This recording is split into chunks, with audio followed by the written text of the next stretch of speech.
มาพี่น้องเนาะกินข้าวแรงหลับเท่ามาเลยกินข้าวแรงกันพี่น้องข้าวแรงรับเท่าเดี๋ยวไปป้าปืนแบงมาให้ดอกว่าพี่น้องเลยน้ำมะแข้งน้ำตะพวงแตกปอก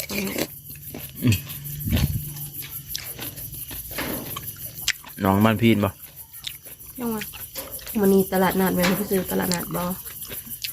ตลาดนัดก็เห็นเนาะคนเราไปซื้อของกินตลาดนัดเจ้าแม่นอ่ะว่าเห็นเราอยู่บ้านพีนว่าแต่น้องบ้านพีนพออยู่ตลาดนัดเห็นเพิ่นขายอยู่เลยผมพินเท่าโมมิตี้น้องมันอันมัน6คนตัวใหญ่เนาะ2 โตเต็มคำหมาบแซ่บ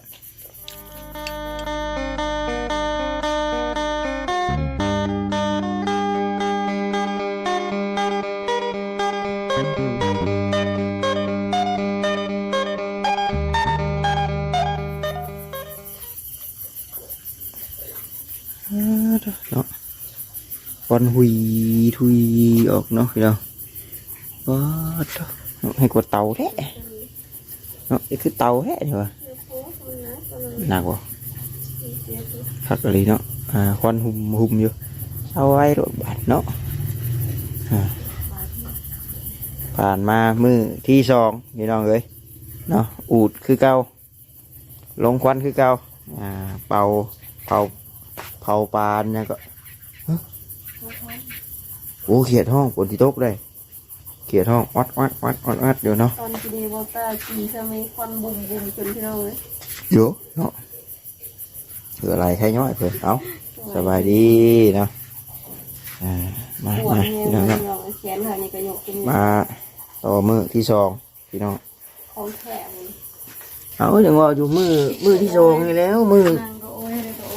อตกการมาแล้วมือที่2นะใส่เครื่องไปจนมือแล้วใส่เครื่องแม่อาบน้ำเลยมือตัดสินแล้วมือ2มือ3นะผ่านในระหว่างมือ1มือ2มือ3ไปแล้วก็ถือว่าโอเคดอกบัดนี้เขาโหมดงานบัดนี้เนาะเขาโหมดงานบอลบาดที่เขาแตกในแง่ให้กว่าเก็บเถอะ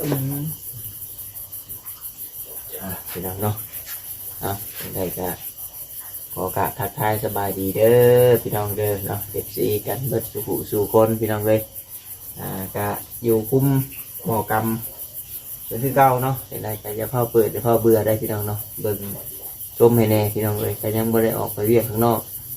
ที่ว่า2 เดือน3 เดือนผ่านมานี่เนาะพี่น้องเนาะบืนเงินแทบสิบ่อยากฮอด100พี่น้องเลยว่าเดือนที่มานี่เฮ้เด็กพี่น้องเนาะบ่ถ้าบ่ได้ไปถ่ายคลิป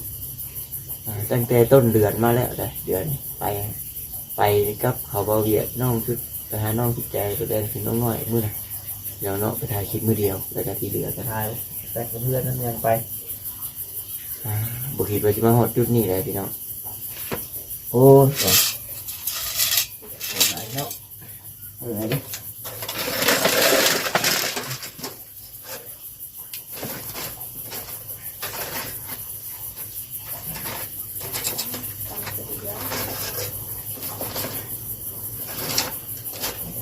เจ้าเหรอ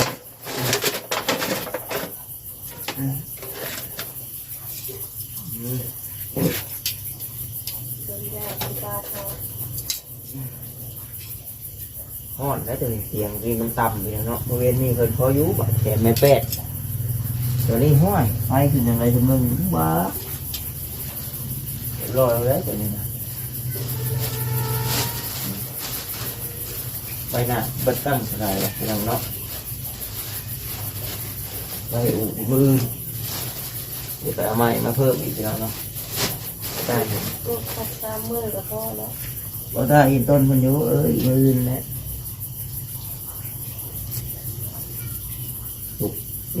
ลุกเองได้บ่เนาะว่าคนนี้เงี้ยคอลุกเ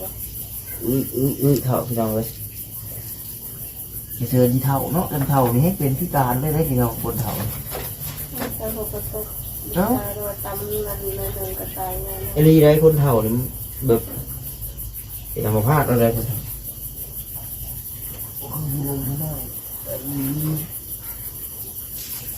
มันผู้น้อยก็ยังทำนี่ผู้เฒ่ากู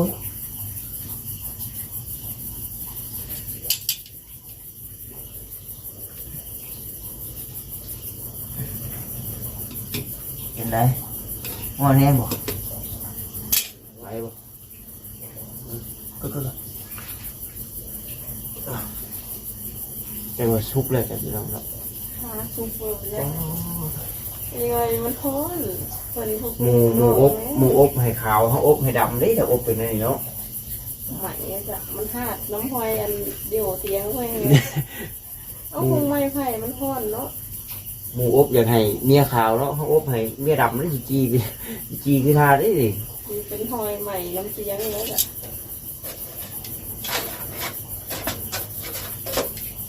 แล้วถึงวันที่หนึ่งจีภาพเลยสีขาวคือเขาเอาทำไข่บูแดง เอาจังแดง ยก เพราะว่าข้าวที่ไทยปอกของข้าวจังแดง โอ้ไข่บูแดงกับขาวเลยเอามีน้ำมีนวล นี่คือความ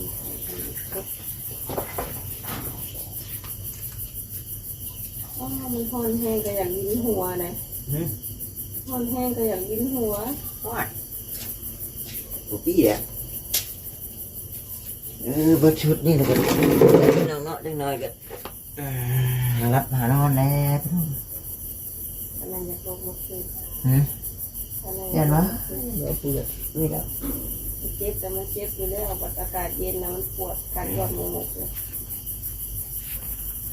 แต่เราเบิ่งในคลิปคือสิบทเจ็บบาดหลาย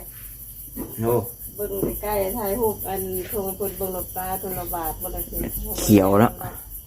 บาดเขียวถลอกเบิดเพราะว่าตำกล้องอันนี้เฮาบ่ได้ซูมใส่บาดแล้วตัวบ่มีห้อย เนี่ย บาดเลย พออยากชูมใส่ใกล้ไปได้พี่น้องเนาะ จริงๆระบาดบ่จุงแข็งน้ำคาย เขียวอยู่ น้ำต้นน้ำ ใน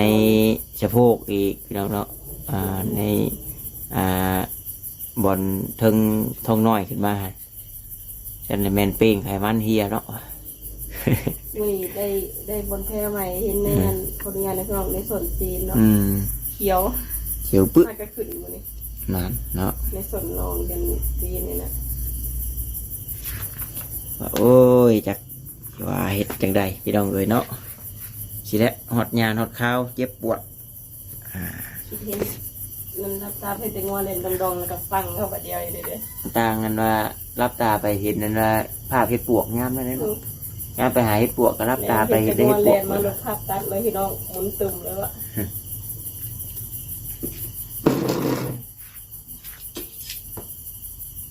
อย่าทานยุกมันกับพวกนี้แบบไม่สบายพอตาก็ช่วงอันเครื่องปั่นหนีบมือนะรับตาไปก็เห็นแนวหนีบมือพวกควันมันมาขึ้นมาได้นี่พอควันมันหลอดมาหนีเอง มันอยู่มีทางไปมันก็รอดเนาะถึงเอาจิตว่าคนสุดตัวแต่ไว้ อ๋อเดี๋ยวเนาะ ถอยหัวใจก็สุด ยุงบ่มีเลยเนาะ ตัวเมย์นี่ก็ฟ้อนกันแล้วนะมันจะตีอะไรกับฟันอ่ะ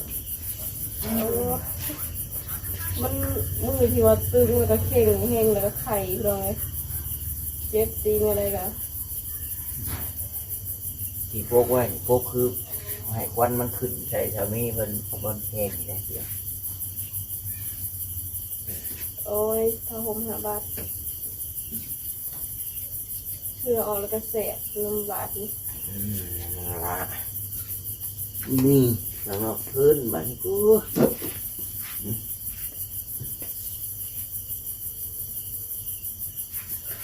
อีก2 เดือน3 เดือนก็ได้เฮ็ดนาเฮ็ดนาอีกแล้วพี่น้องเนาะไวเลยพี่น้องเนาะปีหนึ่งบริษัทจะดีเลยปีชานี่ก็คือหาเงินว่าช่วงนี้พี่น้องเนาะหาเงินก็ยากเงินนี่หายากทุกช่วงแต่ว่าช่วงนี้นี่เงินก็หายากแล้วบัดนี้น้ำมันแห้งโหดอีกน้ำมันเบาต้าไปเซโนมื้อเช้านี่ว่าสิใช้น้ำมันบ่มีพี่น้องเนาะปิดเบิดพี่น้องเลย ยังเหลือแต่ปั๊มมันว่าน้อยๆนะเพิ่นเอิ้นปั๊มรัดบ่แต่ว่าคิวยาวเพียบพี่น้องจากรถใหญ่จังเบ้อก็เลยบ่ได้ใช้จ้อยรถใหญ่ก็ยังน้ำมัน2 ขีดพี่น้องเนาะรถจักรก็ยัง3 ขีดเอา ของสมัยดี ผมสามีก็ดีมันบ่มีโอกาสสิได้แบบว่าใช้นี่แหละพี่น้องเนาะแต่เก่าเลยเอาใส่เทื่อซีซ่า50สูตรไว้สินะมันก็ใครแน่แต่อันนี้ขีมไปกับป๋าเบิ่งคิวเด้พี่น้องเลยแต่ว่าเฮาบ่พาไปใส่นะเฮาต่อคิวนำเพิ่นได้อยู่พี่น้องเลยแต่ว่ามันก็เป็นบางจังหวะเฮาจะว่าเฮาจอบไปใส่แต่เช้าๆอีหลีนะไม่ใช่พี่น้องเนาะแต่ว่าแบบไปเบียกไปการแบบน้ำมันหน่อยนี่โอกาสเสี่ยงหลายเด้อช่วงนี้ ลูกบอกว่าการก็ ปึ๊บลูกเองได้ว่าเบิ้งอันทดสอบปึ๊บ บ่ได้ นี่บ่ได้ นอนน่ะได้แต่ลูกบ่ได้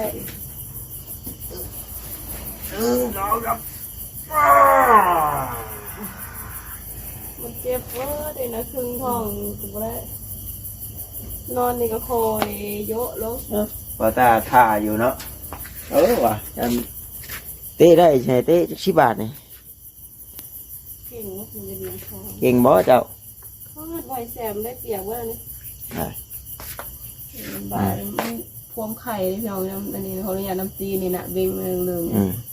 น้ำโมเขาเองกับพวมไข่พวมเจ็บนะมึงนะ มันพวมตึงเลย มันแบบกำลังแห้งเข่าเลยเวลาเขาตีน้ำบาดไปชี้ชี้แตกแล้วมันเลยโอ้ เจ็บจี๊ด กัดยาวๆเลยแหละ เนี่ยตอนเขาล้มเขาบ่ฮู้ว่ามันกิ้งจังหวะใดไปแบบใดเด้ ก็เห็นนี่น่ะขึ้นใหม่ แล้วมันก็เขียวไปเบิดนะซับไปเบิด อันนี้จะตัดออกแล้วมือไปอาบน้ำแล้วพยายามแทะออกหัวมันอยากห่มเลยมันบ่เห็นเลยตัดหนังออกเลยเนี่ย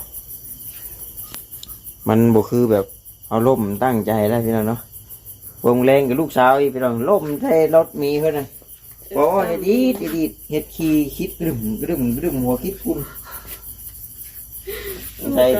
ทำเก่าแหละหัวที่จ้อยโอ้ยอยากถ่ายคลิปไว้ทันเด้ว่ะเครียดพอแลนป้าวะทืบตีนตึ้มบัดนึงหันหน้าได้แลนเสียไว้หัวเฮือนเลย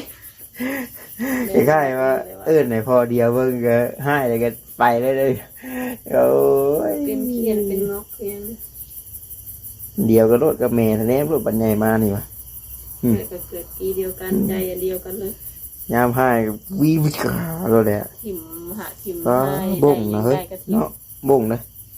บ่งมันมาแต่กกมาขี้หูนี่น่ะ แม่นบ่แม่นมาก บ่ ก ง หา ก็เล่น บ่ มาแต่กกขี้หูนี่นะบ่งก็เล่น แม่ เขีย น น มาก เนี่ย กใบหน้าได้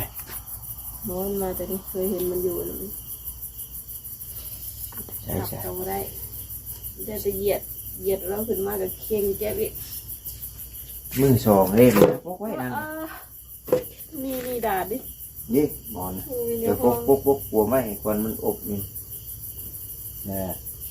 ก็ หืม มันวาย ตีขึ้นแล้วได้ตีทัก น้ำเท่านี้บ่มีซ้ำแต่ว่าเจ็บไปเบิดเครื่องมันเลย เดี๋ยว น้ำกระโตนี่หมดเอ็นคอก็พึ่งไปแล้วมือของแท้ บ่ได้เดี๋ยวเอาอยู่ตอนไปว่าขอเนี่ยนั่นนี่พี่น้องเนาะตอนไปเตะบานนี่เห็นในหัวเข่านี่ ยังเป็นบาดแผล โอ้บริน้อยเลยตอนนั้นน่ะมันก็บดนี่แหล้วมันไหลตราดไปจนเห็นมากระบ้าขาวๆนี่บุได้ มันเลิก แต่บริเจ็บพี่น้องเนาะเนี่ยมันยังบริจักเจ็บได้กับมาชักยาอยู่นี่สุขลานี้น้ำเอวอย่างนี้บริเห็นได้บดมือตอนแรกบดปอดตบแมนบัดเจอตื่นเช้ามายางก็ได้บัดนี้โอ้ยบัดแล้วก็ปีก้อนๆกันคอนี่พี่น้องเนาะเราได้ขี่รถไปเลยงัวน้ำเบาจิตเพิ่นนั่นแหละลุกขึ้นเห็ดให้เบาต้านั้นพานเอาเสือกมันพี่น้องจับเขาจ้างคิดเด้ถ้าว่ามันตับใส่คอรถนั้นโกยแห้งฉีนี่พอมันต่ำแขนเบาต้ามันไหลมาสิแต่มันแบบมันอยากเบิดแห้งแล้วบัดนี้สิมันเอาตัวนี้ครับนี่ก็เขียวเบิดนี่ก็เขียวเบิดแล้วมันจังไล่เลนพูดขึ้นว่านี่นะใช่ว่าแบบ เป็นห้อยอันเชือกบันได้คอแบบขาด บัดยามกิน แอลกอฮอล์บ่พี่น้องหรือเป็นเบียร์เป็นหยังแดงนะหน่อยหนึงแดงหน่อยหนึงพี่น้องเนาะ เป็นหอยแดง เอาตามีหูบอยู่พี่น้องเนาะเดี๋ยวเฮ็ดสิหาเบิ่งแล้วสิเอาขึ้นให้เบิ่งพี่น้องก่อนนะกันทะลึ่งได้ คือหอยยันเสื่องหัดบ่ เอาถ้าคือแบบว่าขี่ไปแล้วแบบตับใส่อยู่ปะเนาะยันลงก็มองอันนี้ใคร พืดเลยมันขึ้นใส่ดิกะ ใครเนี่ยแต่ว่าแบบมันเอาแขนเป็นแห้งน้องลายตลอดมาแล้วก็ไอ้คอเนี่ยโอ้ว่าวิดคอวิดเขียนไปแล้วก็ต่อมาบ่ายปีเฮียนที่จบมสี่มาเซ็งอะไรก็มาเซ็งแล้วแล้วก็บ่เนาะมห้าพี่น้องบ่ถ้าไปต่อมห้าแล้วไปพุ่นแล้วเพราะว่าจือได้อยู่เนาะโลกเตะบานอยู่พุ่นพี่น้องเลยว่าโอ้ภาษาเมนี่ก็3 ปีผ่านมาพี่น้องเนาะ ตอนอยู่โรงงานเที่ยวไปงาน ไว้ก็บ่ได้ว่านะปีหนึ่ง2 ปีไว้คือกันว่าอย่างนี้จังน้อยก็ครบรอบ2 ปีแล้วน้องมินี่เพิ่นก็กลัวไว้หรือว่าหางได้ไปไกลนี่ เดือน ว่า สิมาในการ2 ปีเต็มในน้องนี่เพิ่นน่ะหลังสงกรานต์นี่ อีแล้วนี่สงกรานต์นี่ก็ครบรอบ2 ปีพี่น้องเนาะเอาบ่เดี๋ยวนี้วันแฮงเนาะ วันแห้งมันเคียวหายใจยากเลยมีอากาศที่ร้อนแล้วก็มีหัวหน่อยลมเข้ามันหายใจมันสะดวกอ่ะ จับผิดเลย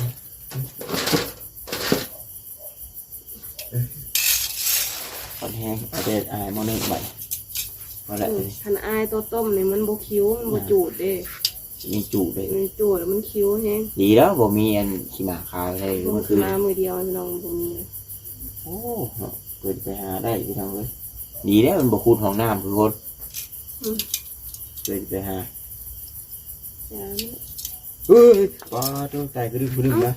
คือว่าไว้อยู่ผู้คือว่าไปแท้ อะไรนะ ตั้งใจมาหามันก็บ่ได้ซ่าได้เบิ่งนี่จะว่าบ่งซ่า พี่น้องเนาะ มันบ่ได้ซ่ามันไต่ดื้อๆไปเลยอ่ะ ใจกระดึ๊บมา บ่งกระเด็นอีเมจะได้มินี่เห็นนี่ก็ไหลปลายเด้ ลูกว่าท่าบริยาน บ เนี่ย ริยานวงยานอย่างนี้พี่กระดองพี่กระเดือน นี่อยู่เป็นห้อยเกือบน้อยเพิ่นจัก อืม เป็นตอนบ่เท่านี่ยังอ่อนว่า นี่ใช่ปะ ห้อยบ่ได้สิน้อยซั่นนี่นะ พอเท่าปูก่อนที่เพิ่นสิเกิด ตัวนี้แหละ อืม ห้อยไปนะ น้อยมันอุ้ยห้อยเกิบนี่คือเกิบเจียวหมักแสนตัวเป็นเบนน่ะนะนี่เกิดมันมี ขึ้นไปนำไม่เท่าเมื่อคืนนี่นอนก็พอพี่น้อง มื้อนี้คือนอนเทิงกับไม่เท่าก็นอนหลุมมารับแล้วก็เลยให้นอนอยู่เทิงเลยไม่เท่าเพิ่น บอลไผ่บอลมันวะนอนก็พอแล้วกันพอดึกๆเคยกิ้งลงมาหมุนแม่เด้เคยกิ้งลงมาเพื่อเด้กิ้งลงมาให้กินนมพอขอดเอาอย่างที่ว่าพวกเราโบแมนแม่เพิ่นก็เอาพาผมมาตาไว้เอามาตาไว้ก็รับเลยก็ได้หัวไปเลยถ้าว่าบูเห็นแน่ลีกับบูให้พี่น้องเนาะถ้าว่าเห็นเลยให้แต่ว่ามีพ่อหรือมีแม่น่ะเห็นแม่เลยให้อยากไปแล้วแม่ใช่ไหมถ้าแม่เพิ่นมาอาบน้ำอย่างเด็กเอาไปทำยูมพ่อนี่ยังให้อยู่แต่แบบเบ๊ะอยู่นะจะเห็นแม่เนอะว้ายไปดิ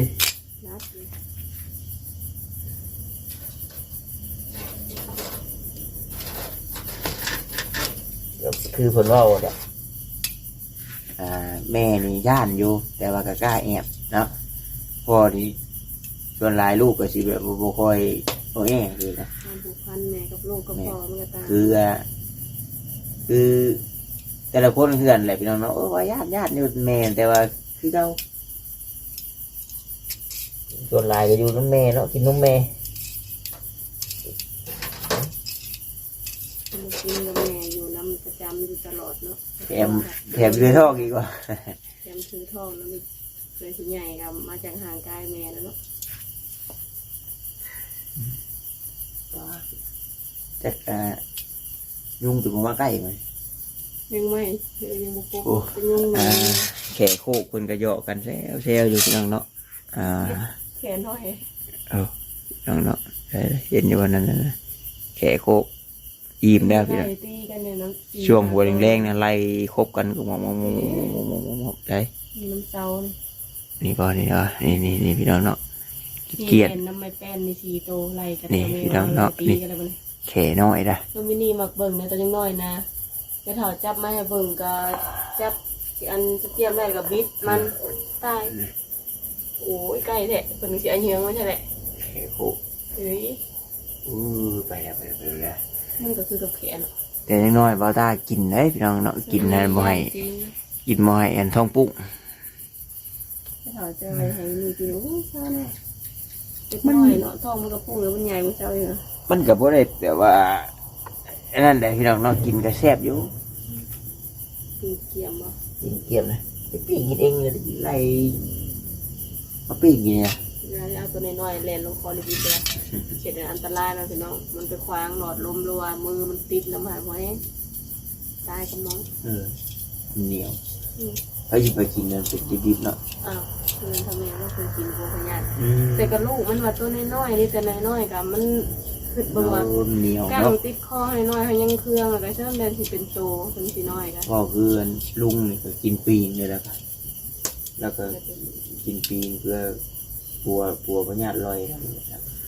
แล้วก็ยอมกินปีงอ๋อเนาะฝันเนาะเอาละ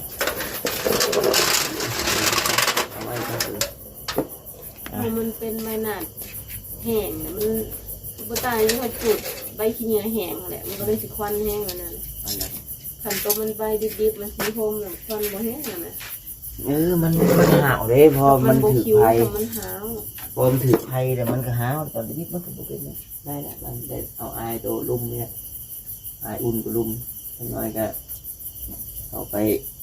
นอนปวดก็กินยาใช่เนาะปวดน้ำพี่น้องเนาะยางน้ำในเขตเด่นถ้ามันยืด ยืดดูแต่มันอันแบบพยอนยังกับไข่นะ โยอ่ะ ปวดครับคือนี้เนาะมันยังอยู่ในช่วงมันไข่มันยังอยู่แล้วเดี๋ยวทุกช่วงมันจะแบบเป็นอย่างนี้นะโอ้ยว่าเจ็บเป็นยังไงกันมาพอมันนี่ดำกัดยางได้อยู่คือข้อบอต้าคือว่าแต่อื่นน้ำก็แทบสิบได้เลยเจ้าเฮ็ดซี่ก็บ่ได้เฮ็ดซี่ก็บ่ได้ก้มซี่ก็บ่ได้ว่านี่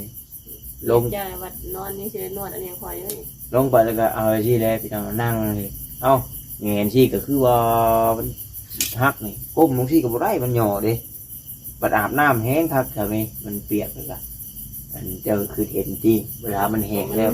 ก็นี่แหละคือที่ไหนว่าอยู่มันแซ่บ เบื่อวันนี้มันยาว่าเดี๋ยวก็เนาะ มันแห้งเขื่อนแล้วมันแห้งเข้าไปถึงหน้ามันแตกคืออันเกลียดแตกเขิบเลยแหละแย่ไป เนี่ย นี่ เนาะ เจ็บแห้งบนหัวเข่านี่น้ำแข็งนี่แห้งไวกว่าหัวเข่านี่สิลงแห้งกว่าหัวนี่มันแค่ถลอกขูดเด้แต่มันโบเลิกจำเลยดิบัดทั้งขูดทั้งกระตุบลงอันทางแห้งแล้วมันเจ็บแห้งกว่า แต่ว่าคือรถเว็บนี่แห้งสิเจ็บแห้ง พอสิฮักผูกไปแล้ว เพราะว่ารถเว็บนี่แข่งเขามันออกมานอกเลยเพราะว่ารถคลิกเนี่ยแข่งเขาอยู่ในเดี๋ยวเนาะมันอยู่ในสิคือรถเว็บเขาฆ่าบางชี้แบบนี้พอมันลงแล้วแข่งเขาถูที่เราได้ ทับป้อมอันแข็งนะจัดยันนั้นจะไม่ว่ายันแข็งฮักยุ่งเป็นเวมนี่แลนไวปะนั้น มันรถนี่กะโมเมนต์สิว่าโอ้ราคาแพงไงอีกเข็มหนึงราคาถืออีกเข็มหนึงมันก็มีส่วนได้พี่น้องเนาะ คิดเบิ่งอันรถน้องเบลตาบ่น้องหมูไปตำงัวตายแต่รถกับคนบ่เป็นหยังแต่งัวตายพี่น้อง คือตัวรถนะมันใหญ่มันถ่วงเราเลยฟองมันปลุ่มลงไปกับมันโตรถเท่านั้นมันใหญ่เลยมันใหญ่แต่คือหมอรถน้อยนี่มันก็มีส่วนเจ็บหลายอยู่โอ้รถน้องเวตากันช่วงนั้นก็เคยเกิดอุบัติเหตุได้พี่น้องเนาะแต่ว่ามีแต่ข้างแตก แม่ กับ ข้าง โปก แตก หน้า นิดนึง แตกนิดนึงบัวมันแหงคือ แต่คนก็เจ็บบ่แห้งพี่น้องเนาะเจ็บบ่แห้ง แต่งัวบนแม่ตาย เรียบร้อยงัวนะ งัวบักใหญ่ยังตายไปเอาจำนวนความว่าชนเอง มันกันเหนียวต่างกันอยู่ชมราคามันแล้วว่าหมอนั่นก็เป็นแสนพี่น้องเนาะซื้อหุ่นใดก็ได้พี่น้องคือใหญ่ก็ได้ โอ้แสนเช้าพุ่นยักน้องกระตาซื้อแสนเช้าแสนชิปพุ่นใดพี่น้องเนาะรถ11นี่ คือรถสามีนี่ก็ถามว่าแบบต้นห่างใหม่ๆกับ80,000พี่น้องเนาะ80,000 80,000ป้าย มันก็สูสีกันอยู่ได้กลุ่มราคากับมันก็ยิ่งตามอันนี้มันเลยราคาแพงเสียมันก็เหนียวขึ้นพี่น้องเนาะปะนั่นแหละพี่น้องเลยว่าลายยายห้างก็ชิเดึกเลยเดี๋ยวให้เพิ่นนี่เล็กน้อยแต่เพิ่นจะเข้าไปเอาเพิ่นเข้าไปก็สิหาน้ำในนอนแล้วก็ได้ก็ได้พี่น้องเนาะคือนี่ก็สิเดินทางก็บ่ได้พักผ่อนเลยนะบ่เป็นจังดอกตัวเรื่องพักผ่อนนะพี่น้องเนาะมันเฮาก็บ่ได้แบบว่าเฮ็ดเวียกอย่างพอผลึกนะก็แนมผู้เจ็บนี่แหละเนาะดีเศร้าแล้วก็พอลุกได้เองได้แต่ก็ใครแน่ดอกเพราะบ่ได้โจมนี่นะแต่ลูกเองบ่ได้ยังบ่ได้มันก็ยากคือเก่าเนาะพี่น้องเนาะเนี่ยเวลาได้ก็สิแบบเจ็บแต่การสิพยายามลุกเองหายเนาะ